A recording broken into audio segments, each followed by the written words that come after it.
octagon, where the nicknames are made up and the long shots might just pay up. This is Chronic Combat Conversation.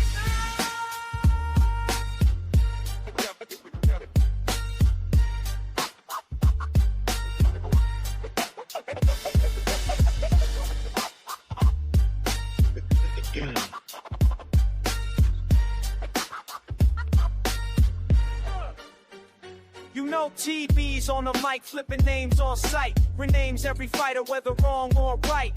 Rule with the glasses, rolling up the stash, breaking down the fights while they chase that cash. Parlays, props, dogs, long shots too. Digging in the couch, finding change for the crew. Early week breakdown, Saturday they hit. If you're betting with the boys, then you know this is it. Chronic Combat Conversations. Hey.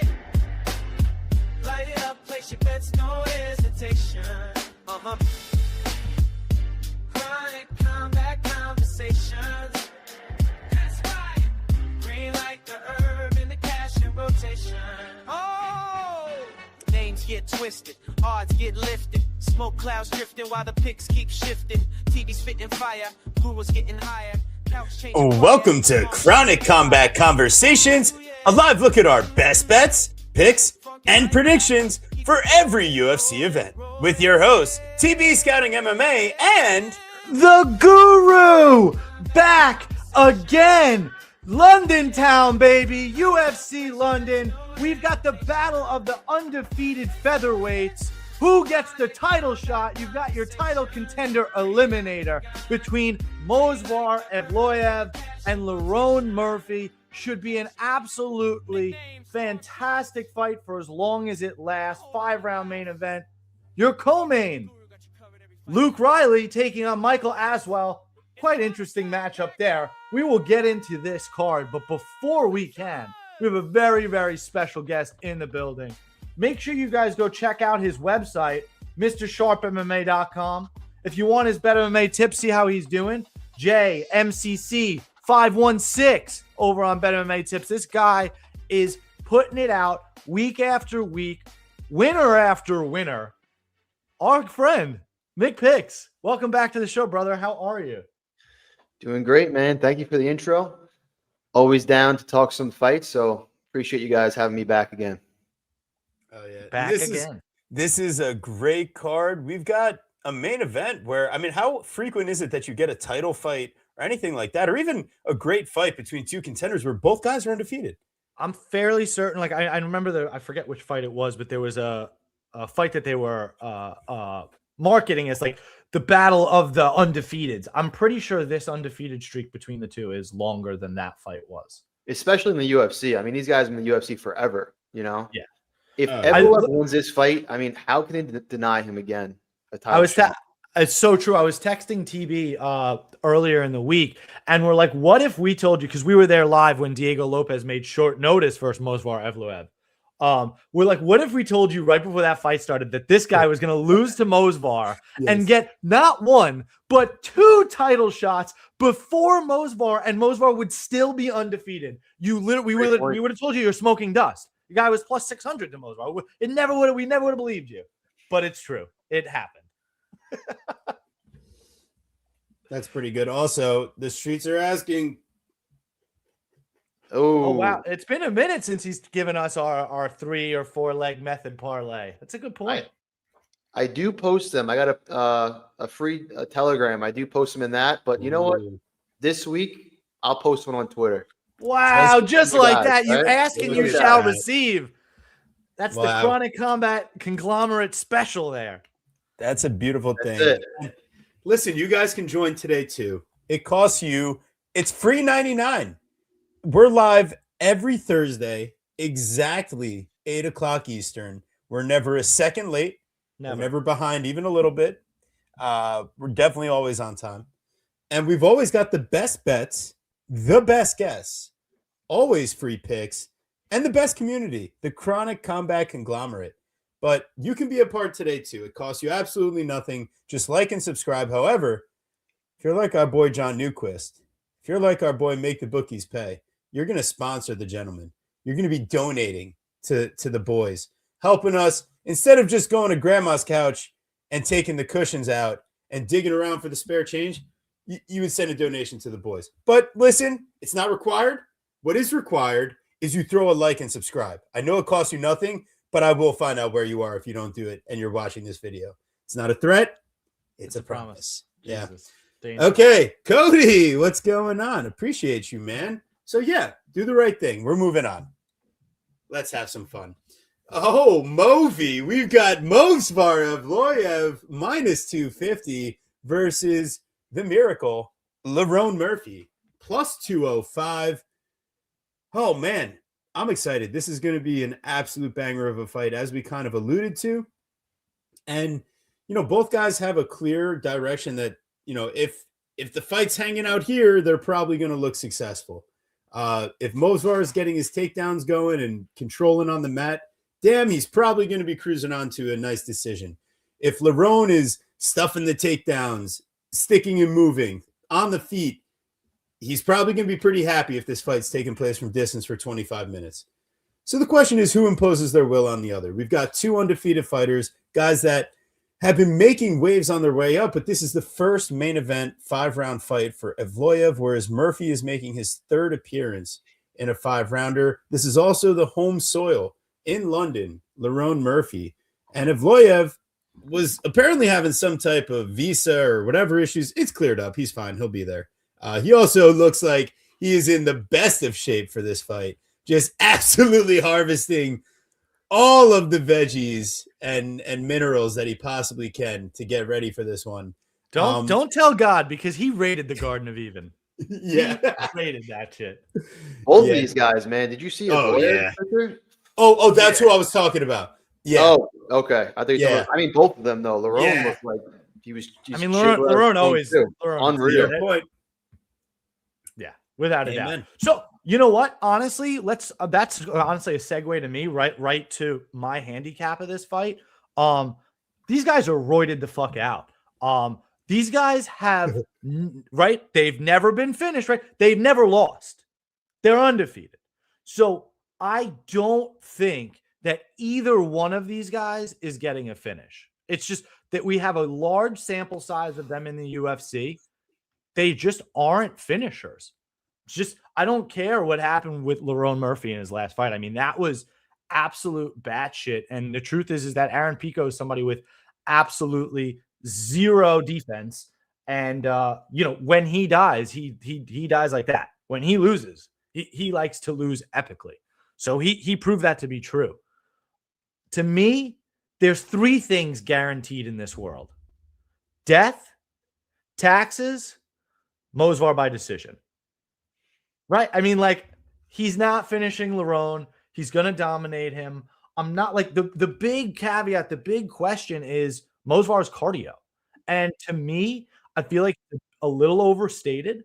I don't think Lerone Murphy's going to have the scrambling ability to kind of pressure Movsvar like somebody like Diego Lopez did, right? I don't even think Lerone Murphy's as good of a grappler as somebody like Aljamain Sterling. I don't. Yes, he's athletic. Yes, he's physical. I don't see it. And the truth is, I also think the striking is quite similar on the feet. Neither of these guys are fantastic on the feet. Neither of them have great defense, but they're both serviceable. So give me Movsvar with a clear path. I mean, I think we can get him to buy decision, which is absolutely disgusting, at minus 115. It's not quite a grandma play, but I don't really see too much otherwise for this fight. What do you guys think? McPicks, what do you got on this one? Yeah, I mean, that's dirty work for a 5-round fight, but I mean, the over is minus 330, but I agree. I mean, it's tough not to favor Evolev here, but honestly, I'd be a little hesitant to lay the chalk. He's like you said, he's a decision merchant. He's fighting in enemy territory in England, and it's probably going to be a fairly competitive fight. Like, both these guys, although they're undefeated, they've had a lot of competitive fights. It's never it's not always one-way traffic on either side. But Evolev's clearly very good, super well-rounded, really good wrestling, really good cardio. He hasn't been 5 rounds in the UFC, but I believe he's been 5 rounds outside the UFC, and I feel like his cardio always looks good. I mean, he's never gassed out, and he wrestles a lot. So, he can chain wrestle for sure. But I think his striking is a little bit underrated, actually. You got to give Murphy the boxing edge, of course. But, he was piecing up Arnold Allen. He hurt him at one point. Same with Dan Ige. So, the guy is very good. But like I said, he could fight close sometimes. This fight is in London. I feel like I don't hate like the Murphy point spread, whatever that is. If you like betting those type of bets, whatever it is, plus 7.5.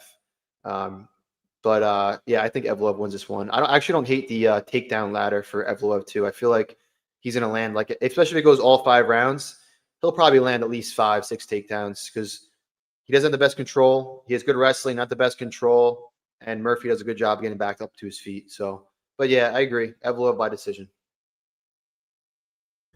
Yeah, that is the rational pick for sure. To play devil's advocate, the issue that I've seen in the Evloev fights is his kind of tendency to slow down into round 3. You typically see whether it's a close finishing sequence from a submission perspective or, just kind of him holding on, hoping things finish his way in a couple fights, right? In the close ones, like you had kind of mentioned, McPicks.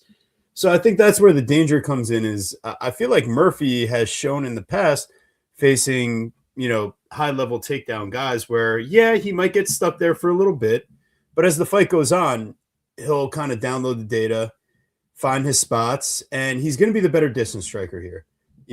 I get that it might be closer than like you might think on initial glance, but Murphy is a way more efficient striker, and he also eats a lot less damage. Now, I don't think Evloev is going to be the one to kind of catch Murphy on the chin where we've seen him, Dan Ige had a little success doing it, but the takedowns, it's if Evloev can get it and get it consistently for 3+ rounds, I just think as we get into round 3, that's going to be where it starts getting sketchy. And I wouldn't play Murphy ahead of time. I would recommend, if anything, it's the Evloev decision if you're doing a prop before the fight starts. But Lerone Murphy has a lot bet in round 3. If Evloev is slowing down, that could be the only way I get in on the Murphy train. But I'm definitely not parlaying Evloev here. It's just not worth it. The prop is fine. It's already, I can't even believe it. It's already been over a year since we've seen Mosvar. Yeah, I don't love it. But like, that's him. He's always been that way. He doesn't fight more than, the fact that he fought twice in 2024 was crazy. That is why he hasn't gotten the title shot, because since that Diego Lopez fight, he had 2 fights. Diego Lopez fought twice for the belt. He's had 7 fights.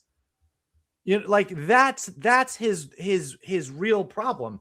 Like a Chimaev, he's just not very active, but he's dominant and becomes undeniable at a certain point.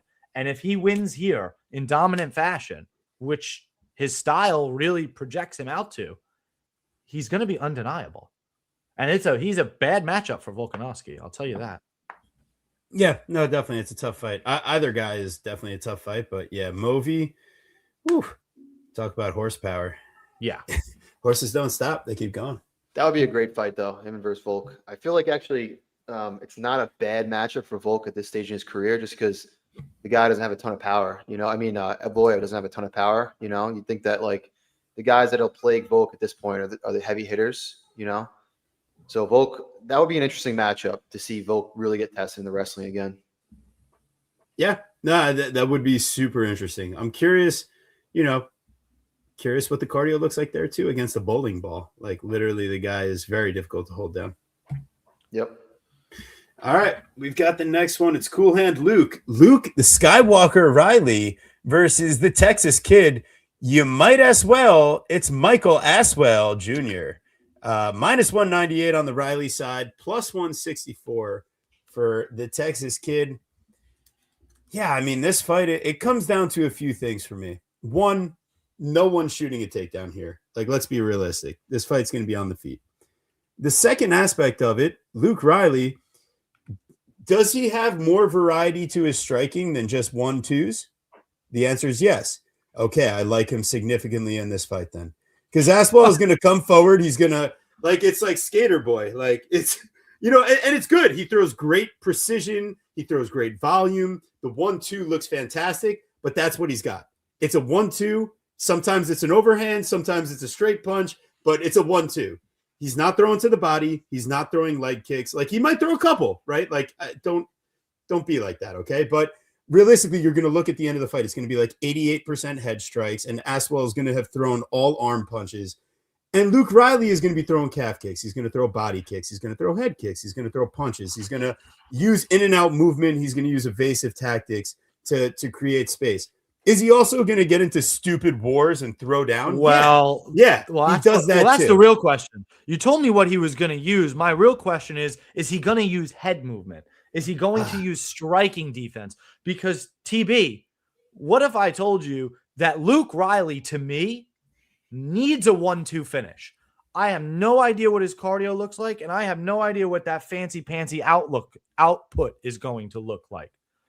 So this guy in Aswell, who has survived Belagioki, like, I don't know. You know, he loses to Davale, but like, right, that's with grappling. That's with grappling, right? Right. But okay, so you're arguing you don't know about his cardio. He's got 4 round 1 knockouts, 3 round 2, 1 round 3, and 3 decision wins. He seems fine. Good cardio. He's fine. He's fine. You're overrating that aspect of it. He's gonna have good cardio. He has more varied striking. Look at the differential. Like, he's gonna land 2 more strikes per minute than Aswell is, and he's gonna avoid more strikes. He's than had Aswell one. is. Brother, he's had 1 5-minute fight. Small That's the sample size. Okay, I'd like to apologize, but that's also my scouting before I had to turn to yes, he bad is. stats. Listen, he's a good striker. He's flashy. He's exciting. I mean, there's a reason why he's A, undefeated, and B, the co-main event here in London. Yeah. Like, they definitely like him and they think he's exciting. But I mean, this guy was, is a Cage Warrior fraud. Like, anybody that comes from Cage Warrior, unless your name's Conor McGregor, like, and again, even Conor McGregor, like, you have holes. Like, you're not great. Like, we haven't seen somebody being that incredible from Cage Warriors. So when you have that, and you've got a guy in Aswell that, sure, I mean, he hasn't beaten anybody. He's beating Dorian Ramos and Lucas Almeida. I mean, I get it. And you know what? They have a common opponent in Bogdan Grad. So again, I totally get it. I just, I feel like the money is really like on this fight going the distance. Like, I kind of would rather bank on Michael Aswell's chin than Luke Riley's finishing ability. Oh no, I'm okay. This is leg 1 of a 2-leg parlay for me. Like, you really feel safe with Luke? Yeah, I'm good with Cool Hand Luke Skywalker. All right. Yeah, I'm with you, TB. But Yeah, let's go. This money line took the Aswell money line got bet big today. It was like Riley was sitting at like 270 or something like that, and out of nowhere it dropped down. Right now it's minus 190 on Bet Online, so it dropped down big. So there definitely is a lot of Aswell love out there for sure. I just think if it extends out, he's going to eat damage and it's going to look bad. Yeah, but it's not really. I mean, I know Luke Riley doesn't have the best striking defense for sure, but I mean, Aswell, like TB was saying, the dude does it's all arm punches. He doesn't have a lot of power. His last fight was a fluke against Almeida. That dude had 1 arm. Yeah. But besides that, he throws like very basic combinations, a lot of arm punches. Yes, he has the output. Yes, he has a cardio. Yes, he has a toughness. That stuff can work regionally, but once you get to UFC, you need more than that. You know, Luke Riley, he has power, athleticism, more variety in the striking. And honestly, like, the UFC is obviously pushing this dude because he's getting a co-main spot in his home country, right? In his second fight in the UFC. They're not trying to set up, I don't think they're trying to set up Michael Aswell on this spot. I mean, that's, speculation, but yeah, I just don't see it with Michael Aswell. Like, he brought up the fight against Dorian Ramos. Like, that dude is not that good. And that was a close fight. Mm-hmm. Even the other fight you brought up, the guy just lost as a big favorite. He lost to him. I mean, that's not a terrible loss, but yeah, no, I like Luke Riley in this spot. I think that judges, they're favoring the damage and the power over the output. Aswell is tough for sure. I wouldn't be surprised if it went the distance. I could even see like Aswell outstriking Riley in the numbers, but Riley just like landing the harder shots and clearly winning rounds.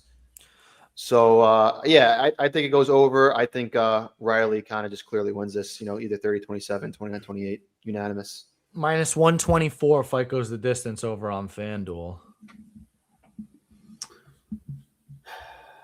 Yeah, I mean, I get it. I feel more comfortable and confident about Luke. Wow. Okay. Moving on. Oh, wow, we found it. It's Michael Venom Page, minus 192 versus Sam William Patterson. Let's start a revolution, plus 160. Minus 192 on the Page side. And, I feel like it could be wider. Yeah, I think Patterson's getting a lot of momentum here coming into this fight. But it's Trey Waters, it's Danny Barlow, it's Smoke Some Reefer, Kiefer Crosby, it's Johan Linus. Like, this is a whole different level of one, athlete, and two, striking ability. Like, they threw this guy, Alham Dalila in Saudi Arabia, and we're like, here, brother, take on this one-eyed menace. And he's like, I'm just going to convert to Islam, and I got this. And Michael Venom Page made it happen. And this is his hometown, too. This isn't just Sam Patterson's backyard. This is Michael Venom Page in an arena in London. Like, this guy's going to put on a show. It's karate movement. Sam Patterson's going to try to knock his block off. And what he really needs to do is try to wrestle him. And even if he does, I think he's eating damage along the way. The danger is that, in the Kevin Holland fight, you see a little bit of what could go wrong for Michael Venom Page. Like, you get a whole, 2.5 minutes of back takes, sketchy rear naked attempt. And eventually we get back to the feet. But that's Sam Patterson's upside. The issue is he's had a lot of knockouts recently. And I think he's starting to believe in those hands just a little too much. Oh, I've trained with Page before. I know what's going to happen. And then all of a sudden, he's going fight speed. And no, you haven't really seen what he's going to do. Not that I think Page is I think one of the biggest issues with Sam Patterson previously making the weight cut, going down to the 155 was his chin. And that's the issue, is I'm not sure if Page is going to knock him out or win by a decision. But let's put him with Luke Riley, 192, 190, minus 198. You're getting solid plus money there. It's a unit. I'll take advantage of the situation. I can't choose decision or knockout for either fight. So I'm going to go, I'll take the coward's way out. It's a 2-leg parlay. Interesting. That's really interesting. Digest it. Let me know where I'm wrong. I don't know that you're wrong per se. I mean, I do think that Michael Venom Page. I mean, Michael Venom Page is 3-1 in the UFC, guys, and his only loss is to Ian Machado Gary, who did not want to stand and trade with him.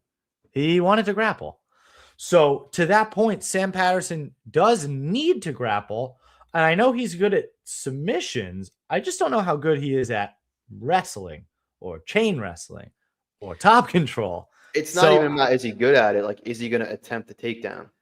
Because he hasn't. Yes. He really hasn't yet so far in the UFC. He's an opportunistic wrestler. The only time he did was when his opponent clinched up with him, and he did a snap down or he did a trip takedown. But besides that, he's not shooting offensively. So I mean, if he's going to stand with MVP, it's going to be a long night for him, I think. And that's the main point here, I think. I mean, hey, maybe he knows what he needs to do when he comes out and he's shooting blast double legs and he looks phenomenal, but if he doesn't wrestle and he wants to test his striking with MVP, it's gonna be a long night, I think. And listen, I make no mistake about it. MVP has not made this weight cut in almost 2 years, right? Over a year and a half since he's cut from 185 to 170, and he's not a spring chicken, right? Guy is 38 years old. So these weight cuts don't get any easier. I do think that gives Sam Patterson a chance to crack a durable chin in Michael Venom Page, but I think he's too slick. I think he's too dangerous. And I want to fade the narrative here. I want over 2.5. I think it takes some time in a big cage. I don't think that he puts on a show. I just think that some of it's a little overstated. Again, even Sam Patterson, he was getting knocked out at lightweight, right? This is up at welterweight. He's 4-0 over at welterweight. He's shown, I mean, he hasn't really gotten hurt. He hasn't really been tested by any of these guys, but he's dealt with long, rangy guys in Trey Waters and Barlow. So I think he's going to have his wits about him, relatively speaking. I'd rather clench my butthole and go with an over, but I like Magomedov-Page here as well. I think MVP could knock him out, but the dude also, like, he likes playing with his food too. Like when he hurt Cannonier, he was just kind of sitting back and letting him back up, or, you know, he wasn't going for the kill. You know, I think he could knock him out, but yeah, I think there's going to be some sweaty moments in this over. I kind of like the under personally. I think both guys are allowed to finish. Like if MVP falls down, you know, or slips and Patterson gets on top, you know, the dude is very, very good on the ground, and he's a dangerous guy, and he's very aggressive. But yeah, I just haven't. The main thing to me is I haven't seen Patterson initiate the grappling. So and MVP is also tough to find. Like it's not like he's not going to initiate it. You know what I mean? Like he's going to be bouncing around and in and out. So I think I ended up siding with MVP. I wouldn't be surprised by a finish on either side, but yeah, MVP I think wins this one. Yeah, I think he's pretty safe. TB, you may have talked me into a little terrible parlay because I mean, like, here's the truth. Okay. On the main card, who's your dog? Like, you got to be somebody. Well, I mean, if you look to last week, there was one dog on the entire card, so there doesn't have to be anything anywhere. Well, he was on the main card. There's definitely a lot more live dogs on the undercard than there are on the main card, I think. Yeah. Don't worry, Guru. We're getting there. I'm scared. Yeah, it is always dangerous. That's why I'm just going the money line. Only the Lord knows it's in his hands. I am not an alumnus of the one and only William Patterson, but shout out to the Garden State William Patterson University. It's not the State University. MVP money line, the only way I could look for a parlay piece. I agree. We're doing the same thing. It's beautiful. It's the right thing to do, just like liking this video. All right, we've got Ivo Baranewski, Rudy, versus Austen. Stay in your lane, plus 440. Yeah, he can't even stay in his own weight class, let alone his own lane. Yeah, is he really gonna make 205? I mean, maybe if he shaves his beard, cuts off his dreads, and a quad. Yeah, that would be it. Yeah. Is it too late for him to get circumcised? Maybe that'll help too. Jesus Christ. Listen, the power of Moses compels you. Yeah, so anyways, that's basically what Austen Lane's going to need to get outside of the first 2.5 minutes. He is not. It's not happening. So it's Ebo and under 2.5 minutes. What if I told you that Austen Lane has been finished in all 7 losses, and he's been finished 5 times in round 1? And what if I told you that Iwo has 7 career wins, and all 7 are in round 1? That just means you bet the over right there. That's yeah. Honestly. Close your eyes and hope for the best. You can't bet the under there. You got to bet the over. I mean, listen, to that point, anybody that's a fan of this show knows that I love fading the narrative, a fight to start round 2, clench your butt cheeks for 5 minutes. I just don't see them pitter-pattering with each other to round 2. I mean, he survives to round 2 versus Pinto and Denise. Low volume, slow plotting, punchy. I mean, this guy forces action. It's a little different. Yeah, I agree. A little different. And he can mix in some grappling. Like, he's not afraid to get a sub too. So I just think that Lane, I also don't know how Lane got another contract. I'm very confused by that. I mean, he must have just accepted, hey, you were on 10-10. If you want to come back, we'll give you 12-12. Like, okay, I'm in. Like, I mean, how did he get another? No, I mean, really, how did he get Dana White Contender Series? He goes 1-2 and a no contest, right? He gets the win versus Robelis to Spain and gets a new contract. So he fights Pinto, Petrino. He's gonna lose to Iwan Baranski, and then he's gonna be on a fucking roster watch on Tuesday. Wow. Right? Yeah, I kind of hope Iwo comes out here and just lights him up immediately. I think this guy Iwo is a little bit of a fade in the future. You know, the dude's reckless. Yeah. He's still on improvement, totally on improvement. I took Ebo against him last time just as a plus 170, a 1-unit shot. And that could have went either way. You know, Ewell came on top, but yeah, I think this guy is going to be a fade in the future. So I kind of hope he just knocks out Lane immediately and is another decent sized favor next time out, and then we'll go from there. But this one, yeah, I mean, what can you do with this one? You're not going to bet Lane, and the under 1.5 is minus 350. So probably around one knockout. Yeah, that is definitely the most likely scenario. It's our boy, the sponsor of Chronic Comeback Conversations, John Newquist. Salute to the GOAT. Yeah, let's find some fucking dogs. I haven't yet. It's definitely not Austen Lane, so poor timing, but hopefully we find some for you soon, John. Appreciate you for joining. Everyone, come on. Let's hit a like, let's subscribe, and, you know, maybe you want to be like John. It's the sequel to Like Mike. All right, we're moving on. That was a quick one. We've got Cousin Roman Dolidze, Grand Theft Auto, plus 340 versus Christian Leroy Duncan, CLD at minus 440. My gosh, one Anthony Fluffy Hernandez fight, and oh man, it's just terrible. It's not good at all.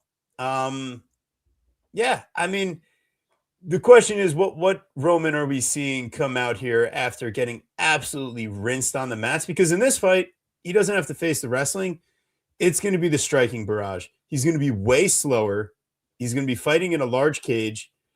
And I have an idea here, because I'm trying to think of like where the value is. And could this be where Roman Dolidze gets finished here by CLD? In under 2.5, which also covers the win equity of Roman Dolidze pulling off a fluky finish. Because plus money on an under here, I might be interested. Guru, can you talk me out of it? Talk you out of money on an under? Yeah. I mean, it is a CLD fight, and I'm the king of liking overs. But, yeah, I don't know. Roman did just get ragdolled, but it was in round 4. I don't see CLD kind of doing that. I mean, and CLD is a guy that just, it's all like explosive spinning shit when he puts you down. It's never like the straight right. So One thing though is like, you know, yes, Dolidze like was kind of building up, and then he got destroyed by Fluffy. Like, so where's his head at right now? Like, how he's 37 years old. Like, how motivated is he? You know, the dude is tough, right? Never been finished outside of that one, but he was banged up pretty good against Evolev at one point. But he is tough, Yeah. like the dude. So it's just a matter of like, I feel like for him, like how invested is he? Like, is he gonna want to stick around again, like he did against Evolev after getting, you know, if he takes a spinning elbow to the face, or if he's gonna like, you know, shell up type of thing. So it's a tough one to call. I think, you know, the only shot that he has is to clinch or get it on the ground. It's like you said. Speed wise, I mean, like this is one of the biggest discrepancies ever. Yeah, he's slow, and CLD is so fast. You know what I mean? And that guy's pretty much in his prime. So it's a tough one to call, like on the total aspect. Just a matter of, you know, do you think Dolidze is still like iron and still like wants to be there and compete? So, but I think it ends up going over. I think it creeps over. Yeah, I get it. That is probably the way safer option. But damn it if I'm not interested. You know what I mean? It's just tough. But all right, fair enough. I respect it. Guru, like, you felt comfortable with where we left off on that one? I want an over. Parlay? I want an yeah. I think he could be part of the parlay, and I do like the over as well. I think I like overs in all these fights because I suck, but I like overs. Dolidze is another guy who, like, he doesn't really wrestle that much, that often. You know, like, he's got a really good ground game, but he's going to stand and strike guaranteed with. No, there's zero chance he sticks his head down and shoots a take. It's not happening. Right. No. If anybody shoots a takedown, it would be Leroy, which would be the stupidest thing ever. Why would you go to the ground with him? But I could still see his dumb ass doing it because he hurts him, and then he decides to tip him over. Like, no. I like this fight going over. All right. Yeah. I feel you. The Tulio fight was headed over till he spins around and blasts him. Yeah, he could hit him with the blaster at any point. You never know. But no, I feel you. Roman has been historically durable. It's just 5 rounds of Fluffy's a tough proposition if he actually chooses to wrestle. All right, we're moving on. Listen, guys, do the right thing. Be like our boy John Newquist. Support the show. You know, we're always in need of more and more sponsors. But yeah, listen, we're live every Thursday at 8 o'clock Eastern. We've got the best bets, the best guests, always free picks. Make sure you're following our boy McPicks. And we're moving on. It's Guru's fight. Let's go. Guru, are you going to win your fight this weekend? We've got Curtis, the Pink Panther Campbell, the first Panther or the second Panther of this card. They had to make sure they put them together versus Danny El Puma Silva. Guru, what is your breakdown on your fight? I thought Shady always asked me that question. Do you think that I look like Curtis Campbell? Because I do not. Yes, think I look like he's Curtis. been asked. Well, he's got the glasses, so that was why. So then he's been asking you for weeks if you're ready for your fight coming up, and then this is the week that you're fighting. I did not pick up on that. Yeah. Guru, okay. you're way more jacked, dude. I don't know what this guy's. No, honestly, that's like we're like almost evenly jacked, which is like that's where we look most similar, I would think. Listen, man, Pink Panther should get it done just because I don't think that Danny Silva is a guy who's a guy I've made money on a few times, right? I just don't think Danny Silva is very dangerous, right? Like he's just like the way that Curtis Campbell's going to end up in trouble eventually is somebody's going to stuff his takedowns, stuff that ground game, and pop him in the face over and over. I don't see Danny Silva with fantastic takedown defense. I don't see him with any sort of knockout power that's going to dissuade Campbell. Yeah, I mean, Danny Silva is a guy with 5 KOs and 5 decisions. You know, he's been to decision. He's had 3 UFC fights. All 3 have gone to decision. That's kind of the part that does interest me. Again, similar. Like, do I have any other reads on any of these fights? Is it? I mean, I could see Curtis Campbell maybe getting the, maybe being a sub. I don't see him KOing this guy. I really don't. Calf kick KOs, punches, low kicks. No, he's not getting a KO here. This fight's going the distance. I'm telling you right now. So 15 minutes. And then here's the thing. It goes 15. How does Curtis Campbell look? He's at home. It'll be fun. Here we go. Right? Maybe. Maybe. I guess. Listen, you think it's a setup spot for him. Oh, he's getting the pink shorts. They like him. Yeah. You think that they wanted Justin Gaethje to beat Paddy Pimblett? Like what? Like it doesn't matter what they want. This shit just happens. Yeah, I get it. I'd argue, for all Danny Silva's durability, the fact that we know how durable he is also isn't a good sign. He's got no real defense besides being durable. Also, he's been wrestled before, and Curtis Campbell has grappling. He's a decent striker. I just don't agree with that as like any sort of worry. Like he's going tit for tat, pound for pound, punch for punch with Josh Cooleybow, who's again, is he a good fighter by any means? No, but the dude's a fucking brawler and he's scrappy. And then he survived versus Kevin Vallejo. You just saw what that guy fucking does. You just saw how that guy hits. You just saw the pace and pressure he can put on. Curtis Campbell would get scrambled by Kevin Vallejo. So I'm not. Can I talk to you about something real quick? It's March Madness, and it's a 5-point game in the VCU game. Can we please fight? Can I please get a win? This guy's just been crying all evening long, and I'm just saying, it's not over till it's over. So, anyways, the other point that I'm going to argue with you here, I'm not disagreeing about the fight going the distance. I feel pretty solid about Curtis Campbell being able to come out on top with the decision if it does go the distance. And yeah, I think what's overhyped here is the finishing potential, not the fact that Campbell's going to win the fight. I'm interested about all this line movement in on Silva, but what are you thinking, McPicks? What do you got in this fight? No, I think that Curtis Campbell's a real deal. What happened? It's basketball. He hit a 3. I apologize. Yeah, you got to chill. Yeah, I mean, Danny Silva is like impossible to KO. So I agree with Guru what he was saying. I think it's going to be a submission. If there's a finish on the Campbell side, Campbell will submit him. Danny Silva obviously is a very good boxer. He's tough, good cardio, good output. But the thing is, like, he's gotten all good stylistic matchups so far in the UFC. Like, if you look at his stats, like on paper, he has an 81% takedown defense, but he hasn't fought anyone that wrestles really. I mean, Angel Pacheco, Josh Kulabau, Lucas Almeida, and Kevin Vallejos. I mean, these guys aren't wrestling, so completely different stylistic matchup. Curtis Campbell, good cardio. The guy can shoot really good takedowns and then chain wrestle, mat return. I mean, his grappling is really, really good. So if you look into Danny Silva's regional fights, he can be taken down, and he gets kind of complacent about giving up his back. So I wouldn't be surprised with like a real naked choke here, honestly, like second, third round. But yeah, I think Campbell's legit. Pink Panther, I think he deserves those pink shorts. And I think he finds a finish, honestly. I think he submits him. Give me the Pink Panther. The Panther. What is the line? All right, so like to that point, what is the line on sub? Because that is where I would be interested in fading my own narrative of a fight going the distance. Like +7, +600. See, that now, as Drake would say, you're talking my language. Your interest is peaked. My interest is peaked. You have titillated. Peaking.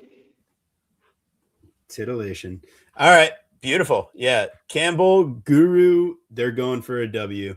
Also, McPicks, on the topic of our buddy Shady, do you understand the reference? I don't know. Oh my God. Sopranos? Maybe? No. Brother, you gotta go watch The Sopranos, brother. HBO Max. I did. All right, so Uncle June a long time ago. Fair enough. Came out Uncle 2000. June. That's fair. Uncle June says to Tony, like, you never had the makings of a varsity athlete. He doesn't just say it to him. Tony tells the story that he told Tony's girl cousins that Tony didn't have the making of a varsity athlete, and that always stuck with Tony and hurt his feelings. All right, I got to rewatch it then. It was a major blow to his self-confidence. And Guru has also been called Uncle June by Shady. Well, that's when my hair was slicked back. And that's right. Yeah. We don't want to talk about that. All right. We actually, I got to give a shout out to Nathaniel Wood before we even do any breakdown about his fighting skills. He changed his name from The Prospect to The Last Kingsman.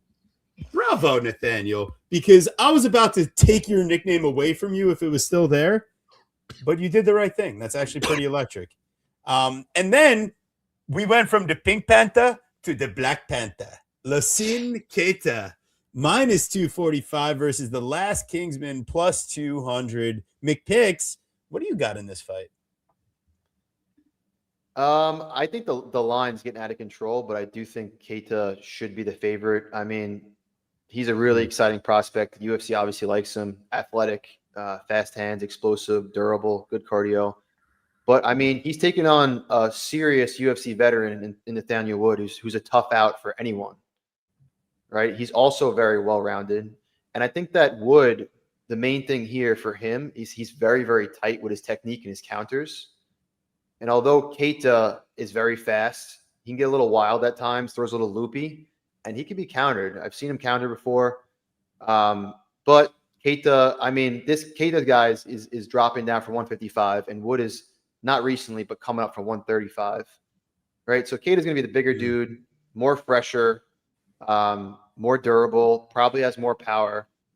But to make your UFC debut and be like -240 against Nathaniel Wood, that's a tall glass of water right there. So I'm siding with Keita, but I think the line should be like Keita -160, -165 range, not -230.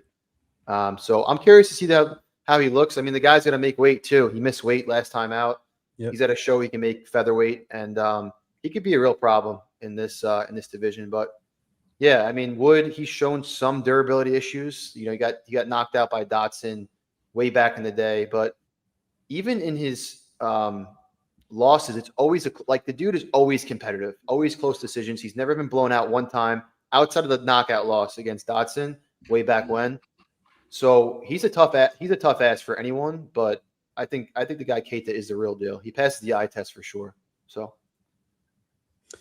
yeah, no, and I get it. Like, if there is a finish in this fight, I anticipate it to be on the Keita side. But I will say there's a couple things I noticed about the matchmaking from last time to this time for Keita. He goes from fighting, a Bellator transplant that they're clearly not trying to have be super successful, to now facing a more established UFC veteran and fighting in that guy's backyard. So, going from the old, near retirement Pitbull, like they clearly were like, hey, buddy, thanks for missing weight. Here's a way harder matchup in a harder place. Now he could still be very successful with that, but at plus 200, like, God damn it, I think I might need to do the Nathaniel Wood thing, because I think, inside the pocket, technical ability to land kicks, combinations, it's just the chin. I'm so scared that he's getting bonked. Like, he's giving up the reach, and just when he thinks he's outside of range, when he's trying to throw his own combination, I have a feeling he could get countered, and that's where I'm the most scared about Nathaniel Wood. If this fight is a finish, it's probably coming from Keita. But Nathaniel Wood, man, I just feel like his talent, his skills, his experience, and potentially his grappling upside. Like, there's a lot of reasons why he could have success in this fight. It's just tough. What do you think, Guru? I don't see it. Keita's good. Keita's exciting. Keita's athletic. Keita should be bigger, like you guys are saying. He's the new champ. Uncrowned king. Top 10. Top 10. Nathaniel Wood's been there, seen that, done that, fast. He's the exact kind of point to McPicks' whole handicap. He's the exact kind of fighter you want at plus 200. He's going to fight. He's going to scrap. He's going to die and get back up and keep fighting and win a unanimous decision versus Jose Delgado. I don't care. Close fight, scrappy fight. You don't agree with the decision. He's in it. It's close. He makes it competitive against, athletic guys, Morgan Charrier, Jose Delgado. I like my chance here on Nathaniel Wood at plus 200. This guy in Keita is going to be making his UFC debut, like you guys are saying, on home turf, or not necessarily home turf. He's European. He's not from England, right? Against your Englishman and Nathaniel Wood. And the guy hasn't fought since, New Year's Eve of 2024. It's been a while. 14 months, 15 months. This guy sat out in his prime. Mm. And hey, size? What about some Nathaniel Wood speed? Plus 200, I'm interested. Especially because I do think the fight goes the distance. Like, shocking, right? Shocking, I think the fight goes the distance, boys. I know. Big over guy. Listen, a couple of these I'll have wrong. I could totally see Duncan getting a finish. I could see Page getting a finish. I could see Campbell getting a finish. But generally speaking, like, I really do like overs here. And I could see this one going the distance. Mm. And if it goes to the scorecards, these judges are blindfolded, jerking off, texting. They're not watching the fight. So give me plus 200 on the white guy, right? They're racist over in England too. They don't like this fucking guy. All right. You heard it here first. All right. Yeah, you pushed me over the edge. I think we're going to have to do it. At least a little something. At least a little something. One step closer to the edge because I cannot hit a March Madness bet. Fair enough. All right. We made it. This is always an electric time. We've got Mario Pinto Beans versus Felipe Negao Franco. Wow. He got the S added. He's multiple beans now. Before he was Pinto Bean. Yeah, no, he earned the S. Wow. He earned it. I mean, this guy's got some big beans on him. What the fuck? So ultimately, I mean, the moral of the story is Franco does not belong here. So it's just about a matter of when Mr. Beans wants to put his foot on the gas pedal, because it'll be quick whenever he decides. I think he's going to win. Yeah, Pinto's going to win by early finish. Guru, what do you got here? I don't even. Felipe Franco is not very good. I sometimes I swear I don't understand what we're doing anymore. It's like, yeah, everybody is from Dana White Contender Series. Like, why not just why even have UFC fights? Let's just have Dana White Contender Series all the time. Have a Dana White Contender Series tournament. Anyway, this guy shouldn't even make that tournament. He lost to Freddie Vidal. What's he doing here? He lost to Freddie Vidal. They wouldn't sign him. They're like, that shouldn't have happened. You're really shit. We're gonna make you do it again. And then he lost. Yeah, that was bizarre. Like the big underdog wins in the third round, and he doesn't get signed by finish. And they're like, you're so shit. We actually think this was a real fluke. You have to go do it again. And he couldn't, and he was terrible, and he lost as a favorite. Felipe Franco, is this a short notice? Did somebody get? I bet somebody pulled out. Who pulled out against Pinto? Who pulled out against Pinto? Yeah, McParkin pulled out. Okay, yeah, so they literally found whoever the fuck was around. Yeah, I don't even know where they picked this guy off of. Oh, he just fought. He fought on Mamute Fight Champion 10. Jesus Christ. Were you guys watching that card? Or you better have been. You're a casual if you weren't. I was watching it. Very credible organization. Yeah, clearly. So he fought last month to a 1-1 Douglas Felipe Santos. Yeah, this guy's legit. Put your entire paycheck on Felipe Franco. It's also a terrible matchup for him too, because what Pinto, if you watch Pinto, I don't think it has happened in the UFC, but first of all, the dude is huge, and Franco fights at light heavyweight typically, so he's moving up in weight. And the guy, to have success, he has to grapple here, right? He's not going to strike with Mario Pinto. But if you watch Pinto's regional fights, the dude can get taken down, but he has a very good get up game. And Felipe Franco doesn't have good cardio, so if he's working to get takedowns, he's going to be exhausted. So it's just a matter of like, what do you guys think? Like, obviously the finish on the Pinto side is heavily favored. When do you think it happens? Do you think it's going to be like round 1? Because Pinto's shown he can be patient, like the fight against Lane. I mean, he was very tentative initially, and then he came out in round 2 and just bonked him and dropped him. So you're turning me on. I'm getting turned on. It's a good thing the camera only shows the top half, because you've sparked my interest. And you know what the interest is? We clench our butt cheeks for 5 minutes and say, you gotta fight. Fight to start round 2. Pick 'em. Minus 115 over. I don't hate it. The chin of Franco is a bit of a question mark, but we haven't really seen him hurt. He got finished by Vidal because he was exhausted. And that was a submission. And Pinto's going to take his time. Oh, guys, he finishes to this whole point, right? He finishes Austen Lane round 2. Wow. He finished Jahanta Deniz round 2. Wow. These guys are giving him nothing back. Can I also tell you something that might be of light interest? The fact that Franco is going to look to wrestle, and Pinto does have grappling in his back pocket. So it could be a submission. One more. You ready for this? Okay. What if I told you, leading to the UFC, amateur circuit, 3 of his last 4 fights went to decision? He's not actually he's not. Okay. He's got some power, and it's been matchup related, right? Deniz, stand and bang, no defense. Austen Lane actually started to wrestle, but still, like, that's exactly what happened. He wrestled the entire first round, got up, and he killed him the second he touched him in the second. And Franco is going to look to grapple. Like, he could look to clinch. He might take him down, grind timeout. But it's just a matter of, like, it could look very silly too. I love it. I love looking silly this way. I want the latter. I want the fight to start round 2, and I want the over 1.5. Wow. Oh, you want it all. I want it all. I want it all. All right. I do. Might have just cooked something up right there. I love it. That's hot.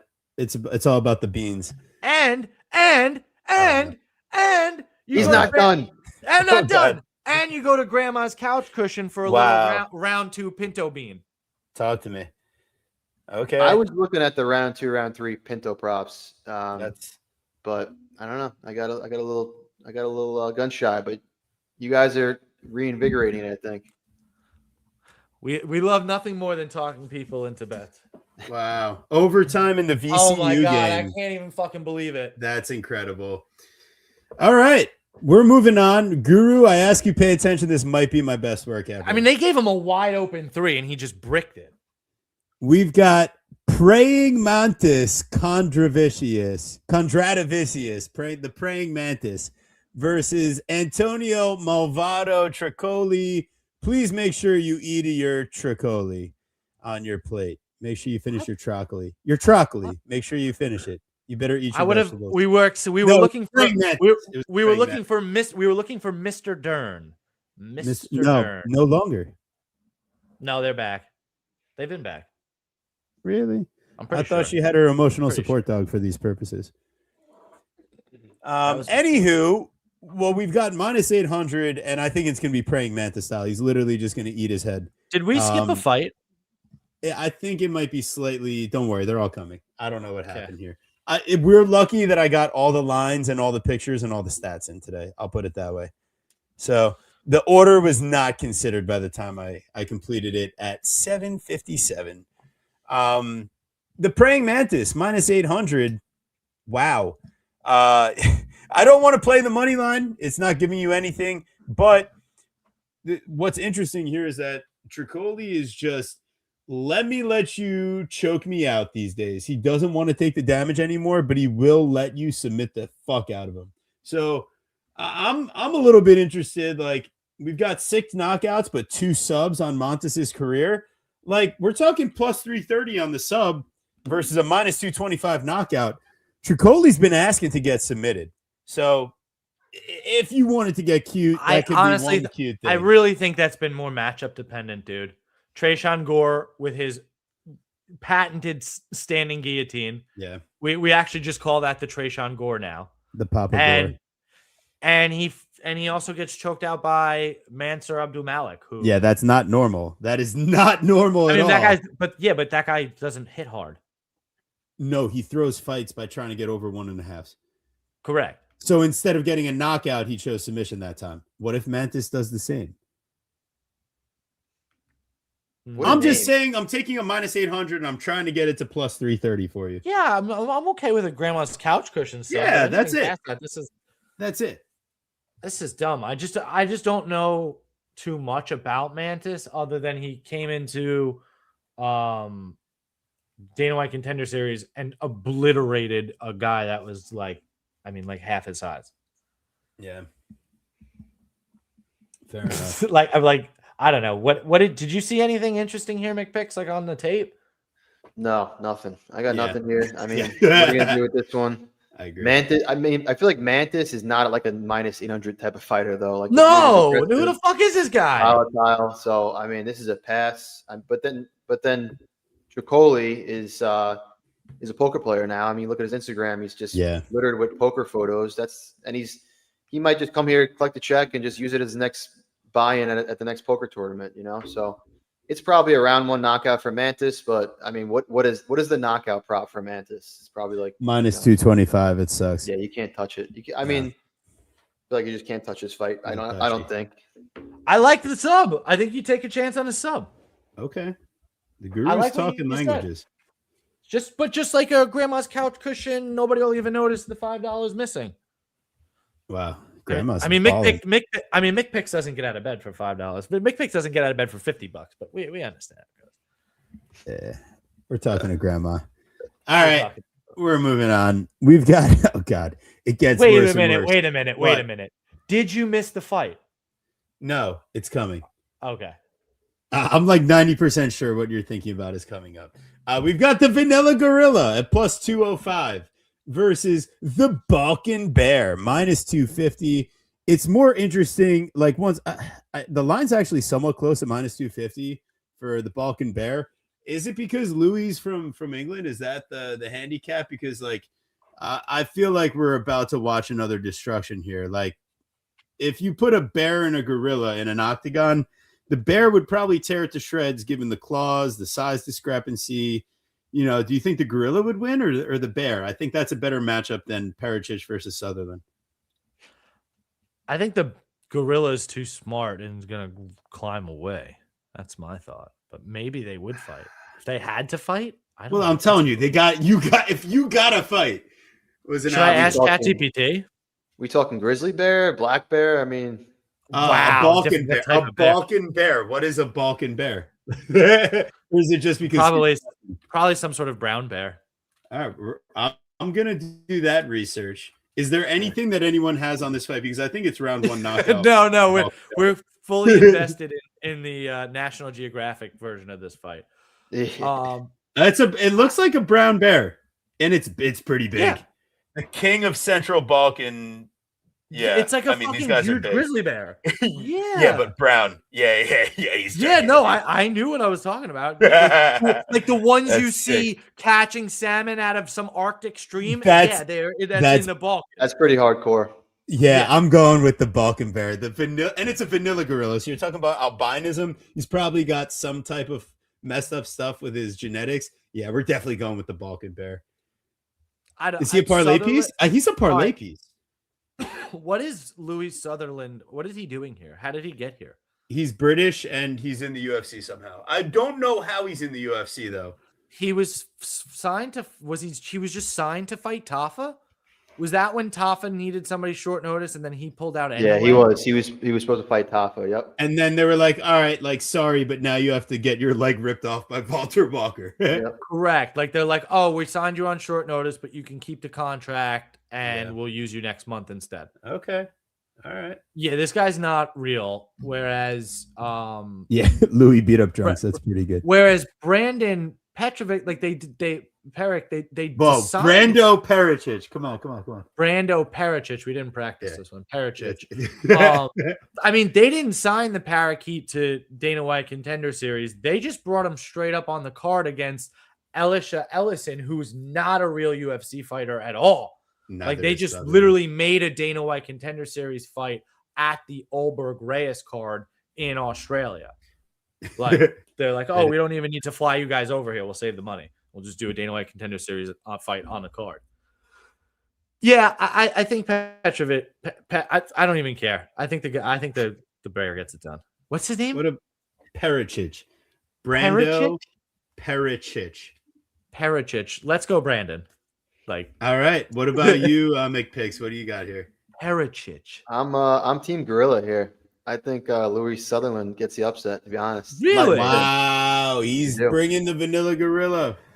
All right, so Sutherland, if you look at his record, the only time he's lost is when he's fought grapplers. Way back against Babley in PFL. That guy's a wrestler. He's good. The fight against Kakapor, I thought he won that fight. And then Slim Trabelsi is a good grappler too. He lost that fight, but in all those fights, dude did not give up. He had good cardio. He was still fighting. This guy's a tank, man. This guy could take a shot. And if you look at Pericic, this guy's fought nobody. And if you look at his regional fight when he lost, it was a terrible look. I mean, the guy gassed out bad after the first round. If he doesn't get the early finish, I think his cardio is shit. I think Sutherland has decent cardio. So, yeah, I'm team Louis Sutherland here. I think that he withstands the early storm, doesn't get finished. I mean, it could happen. The guy Pericic is obviously very, very big, heavy hitter. But I think he withstands the early storm, takes a couple blows, doesn't go down. Pericic gasses. I think Sutherland can grapple. I think he can wrestle. I don't think Pericic is going to wrestle him. So I think Sutherland gets him down and then gets like a finish in rounds 2 or rounds 3. So I think this is interesting. a pass for sure. You know what? To that entire point, it's a heavyweight fight, and we've said time and time again, it's like a heavyweight fight is like generally should be much closer to coin flip. I don't care who the fuck it is. Like these guys I don't get hit this too line hard at all, dude. What has Pericic done to deserve this price tag? You're He right. won a UFC fight, but that's Against it. who, though? Right? No, but Yeah. that's what people remember. He got 50 grand and he won quickly with a round 1 knockout. It's the epitome of public perception here. Go and watch his fight against Randall Raymond. And the guy Randall Raymond. I watched him. The guy's not that good. He almost knocked him out. Pericic almost knocked him out, but then like they had a few exchanges, and then Pericic was gassed, dude. And all of his other fights, he's won in round 1. So I mean, he might come out here and knock Sutherland out in round 1, and it looks like a terrible take, you know. But this guy, if he wins this fight, he's definitely a fade in the future, 100%. Yeah, I'm gonna stick with my pick because instead of parlaying him or whatever, like I'll just take round 1 knockout instead. Um, because that's truly his win path if it's Yeah, gonna and he did happen. break Walter's leg with that calf kick. Yeah, that's fair. All right. Hey, listen, it's enough to keep me from going crazy here. I appreciate your efforts. I'm gonna have to do This a card is little bit more completely thinking. fucking batshit. It is. Dude, where's the fight? Put it in the private chat because I can confirm the order on my slideshow. All right, where is Mason Jones and Alex Sola? Yeah, so let's see if I hit a double click because I know things were out of order. There must have been a double click. I'd like to apologize. So I knew things were out of order, so I'd like to apologize. Let's go back.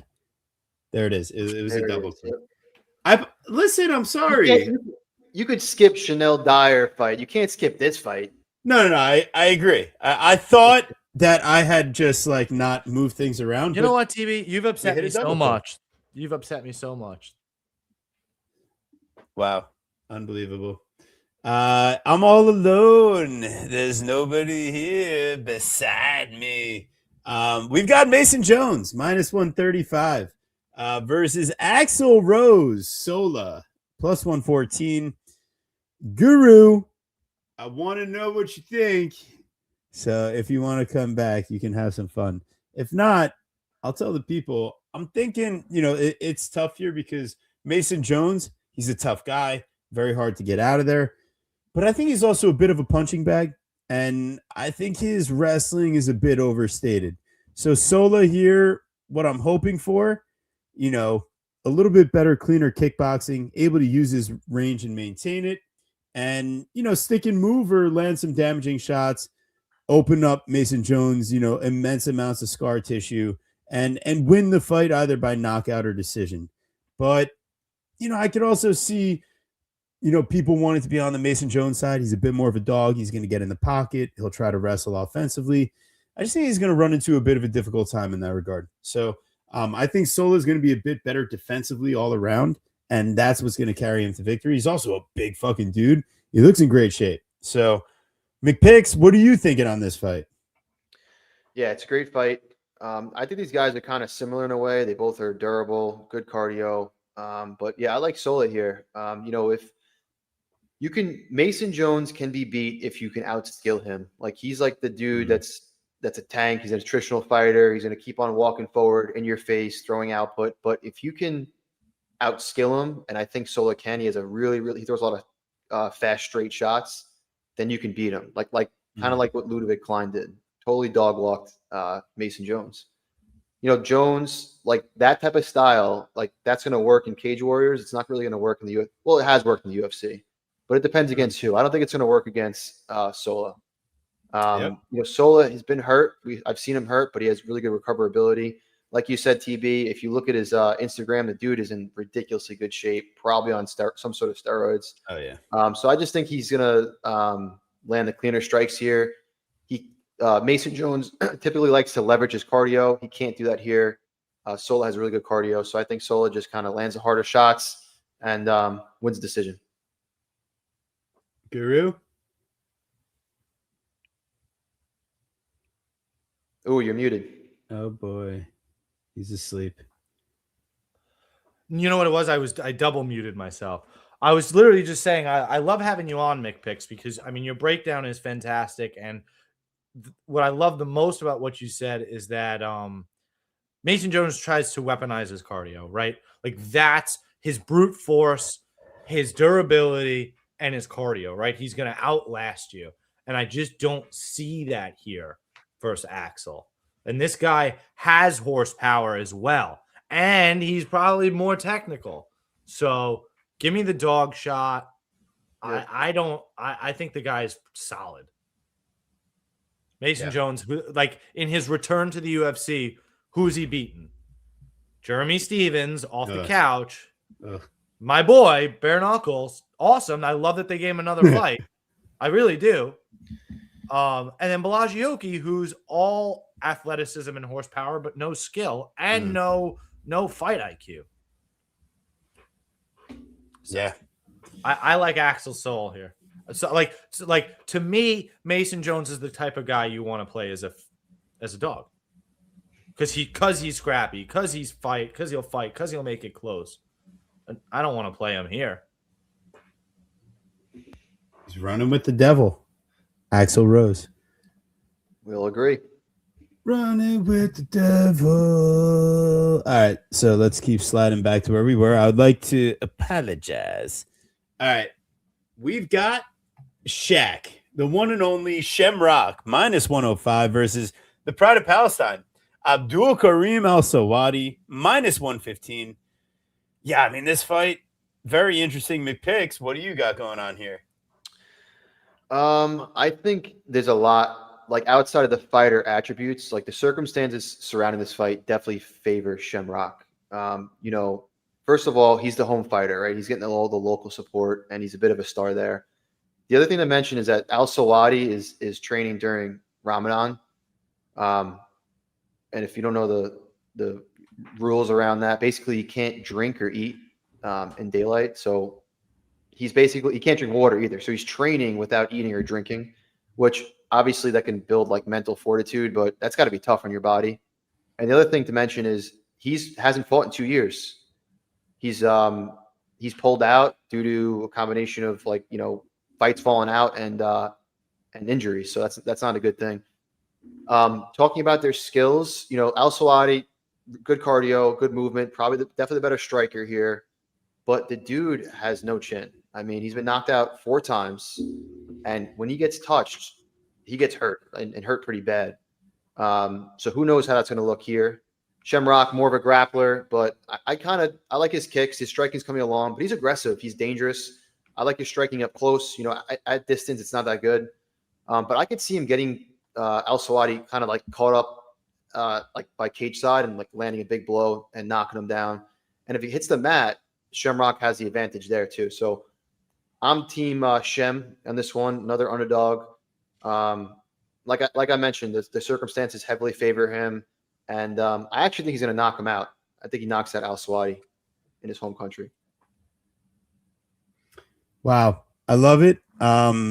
Shamrock, wait. Yeah, you're saying Al-Sawadi, every loss by knockout. Exactly. VCU, absolutely electric comeback. Let's see if they can close it out with 4 seconds left. Misses both free throws and a violation on the second, trying to get his own rebound. Hilarious. Oh my God. Hilarious. So he missed the first hilariously. Anywho, yeah, it's Shamrock. We're gonna triple it up here. All over the Shamrock. Yeah. So we got a little plus money before it flipped. If it's still out there, maybe take a little bit more. I'm also going to look into doing the knockout prop because Sawadi, it's if he can wrestle or not. What Nurullo Aliev could do that El Sawadi can't land damaging blows. So, yeah, for me, this all comes down to Shaq just being the more explosive and entertaining fighter. And if you're that, you could beat El Sawadi. Like, he's really only going to beat you if you're like not a threat, like a Hardwick brother. You know what I mean? So, Shamrock, your guru. Any additions? Honestly, to me, this Al-Sawadi is just not a fantastic fighter. He's got some power. He's got a little horsepower. But again, you've already heard McPick say it, and you could just look at his tapology and see for yourself. Dude has no chin. He's lost 4 times. He's been knocked out 4 times. That's bad. You need to stay conscious to win fights. Yeah. So I like. Wait, really? Really. I like Shamrock's horsepower. I like him here at home, and I just don't think Al-Sawadi is very good. Another guy that, you could see him released at this point. I mean, would be surprising if he actually makes it. He's pulled out of 4 fights in a row. They don't like this guy. Wow. I can't believe VCU won. Guys, if you got it, drink it. If you smoke it. I mean, celebrate if you have an animal, pet one.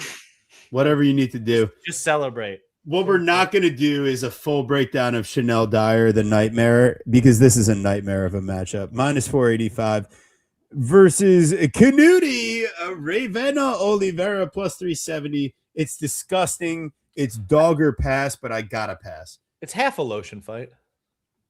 Yeah. Yeah. I respect the decision. I do. But you need to pass altogether. Yeah, I got nothing here. Nothing really to say here. Dyer, I like her. I looked into her for the Contender Series. She does not have a good chin, though. I mean, I know the girl she fought on Contender Series can throw really hard, but if you look at Dyer's amateur record, she's been knocked out a few times, and that's like, doesn't usually happen too often in that division, women's MMA. But she's better here. I feel like Oliveira, she can be outstruck, outgrappled. She just has not fought anyone before getting to UFC. But yeah, I don't want to lay minus 500 on Dyer either. So just definitely a pass fight. What about an under? It makes me under. Like, you know what I mean? And if I've been calling for overs all day, and I love finding value in women's fights that'll go the distance. But, I mean, if they're both kind of shit, I know that Dyer's never been finished, and it's probably more on her side that you'd even get the finish. Yeah. But that's the only place I'd take it. But the truth is Oliveira has 7 wins that are all by finish. Yeah. But look who she fought, though. She literally fought no one. Like, it's... Well, so that's probably why she's going to get finished. So you still get an under. And like the under gets you Oliveira's win equity in my mind. When you already think the Dyer probably, like again, if you're north of a minus 200 favorite, you're in my mind expected to get a finish. Yeah. They're expecting her to finish her, yet the over 2.5 is minus 270. So in my mind, one of those lines has to be wrong. Chanel Dyer's going to beat her pillar to post without finishing her for 15 minutes, or it's going to look shit at multiple points in this fight, and that's how it extends out. Either way, I mean, you spent way more, breaking this down than I ever could. I'm literally so happy about VCU. I could spend an hour on this fight if I had to. Yeah, no, I'm not going to let you. VCU won. I appreciate that. I'm glad you finally feel like you can fight in life again. But dude, I had we were supposed to. It's a 1-unit play each. I had 3. I ended up with 3 units on VCU. Jesus. Well, then you'll be happy to know I put $5 on plus 1,000 as you were crying. You're a piece of shit. Yeah. Well, you are for placing 2 extra units without telling me, so I won the same amount back. Anyways, we've got Melissa No Mess Mullins at plus 110. And Luana Dread Carolina, that's how I also fed about the last fight, Existential Dread, minus 130. Yeah, Melissa Mullins, she hasn't found a mess that she doesn't like. It's going to be clean. She doesn't leave a mess. Melissa No Mess Mullins. God knows where she's looking either. But in this fight here, I feel like ultimately, what I'm seeing is it's either Mullins gets a takedown or she's fucked. Dread, she's really made a lot of improvements in her game to where she has a functional striking game, but also the takedown defense to keep it there against below average wrestlers. Michelle Montague's an above average wrestler. Carolina, I understand her not stuffing the takedowns there, but she survives and goes the distance against a pretty prolific finisher. Well, because she can do defensive jiu-jitsu. She doesn't have great takedown defense, though. Right, but Mullins isn't necessarily a great takedown artist. No, not at all. But Carolina, she was always big for flyweight, then she moved up. Like, she always was able to muscle these girls around. Yeah, that's true. But the issue is now she's at 135. Like, Mullins is bigger than her, But I agree. Yeah. Mullins is also a shit fighter, though. So and she has terrible wrestling. So bad. And you don't know where she's looking. Like Vanderoba. Exactly. Yeah. I just don't need it. I really don't need it. Yeah, here. I don't need it either. But if you needed it, under. I need it. Mullins is going to sub her or Carolina's going to knock her out. Mullins also does not take damage well at all. At all. No. So she's going to get knocked out or she's going to win by she's sub not or ground knocking her. Dude, you've seen Luana in the UFC 10 times. She's won 6, which is pretty impressive. Yeah, it's actually pretty. She's good. got 5 decision wins and 1 by knockout. I don't think she knocks out Mullins. That's fair. Just I think because we Mullins' saw, chin is on the same level of Stoliarenko. I mean, we saw Mullins get knocked the fuck out by Nora Canole, which is obviously really bad. It's a body shot. Yeah. Oh, you know what? She missed weight for that fight, so something was probably going on. Yeah, I don't need it all. She also missed weight against Segula. So what are the chances she makes weight this week? She's missed twice in a row. Yeah, like next to none. She's missed twice in a row, boys. Yeah, it's pretty bad. I just don't trust her interesting either. Like if you're if you're missing weight too, it's even worse. You know, it's like how dedicated are you if you can't make 135, 136? Yeah. Well, She's untrustworthy. not great. I think that's it. There's nothing here. This fight sucks. And that is it. That fight sucks. The first 2 fights are a little rough, honestly, but after that, it's get it out of the way. And it's not because they're women's fights; they're just low-level fights. So after that, I think the rest of the prelims, the rest of the card is great. Yeah, no, honestly, yeah. I mean, we really had to hit the brakes, but yeah, it was great the rest of the time. All right, listen, guys, we did it. We were exactly on time to start the show. We would never start late. We wouldn't do that to our dedicated fans or lovely guests. So make sure every Thursday, exactly 8:00 Eastern, we've got the best bets, the best guests, and always free picks. I love doing this with the whole gang. This truly is the Chronic Comeback Conglomerate, an absolutely electric time every week. Make sure you tune in, join the boys, win with us or lose with us. Either way, make sure you're having fun. And listen, before we let the guru take this out the right way, McPicks, what do you got to say to the people? Where can they find you? Yeah, so you guys mentioned it earlier when the show started, but all my bets and breakdowns are at MrSharpMMA.com. I got for this event, I have 5 money line bets, which I never have that many. This is just a great card from a money line perspective, and then 1 prop posted. So 6 bets for this card posted. Wow. And then next week, I already have 1 bet posted. So yeah, a lot of action. All the bets have breakdowns. And yeah, I'm looking forward to this card, and I'm starting ready to look into next week's card. Another good card. So we have a lot of good fights upcoming. So awesome, man. Seriously, thank you so much for your time, brother. Really, really appreciate it. Could be watching March Madness, could be working on your own stuff, but you're here with us, so we really appreciate it. Everybody in the chat, thank you so much for being here. John Newquist especially. Did we give him the dog of the day, TB? Oh, it was Shamrock. Shamrock. Had to be. ShamWow.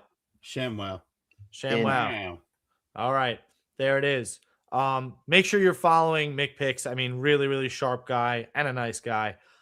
Make sure you're checking out TB Scouting MMA over on Twitter, Instagram, Pickett, and Tapology. And you can follow me, the Guru Scouting MMA, over on Twitter, Pickett, Instagram, Verdict, and Tapology. Be safe out there, guys. We just keep on rolling and rolling. Next week, we're going. Where are we going next week? Back to the lovely Apex. yep. No. Oh, it's Seattle. Yeah, it is Seattle. Yep. Bachelor party. TB's bachelor party, ladies and gentlemen. Next week. Is he at Adesanya fight week? He It's doesn't a good even card. I think it's gonna be another good fight night card. Adesanya Piper. I'm waiting for TB to hit the music. He's gonna send us all eventually. Oh my god, I hit the wrong one. That's so terrible. You hate to see it. Nope, it's awful. TB, end the show. Yeah, we're gonna go ahead and get out of here then. Goodbye, guys. Later.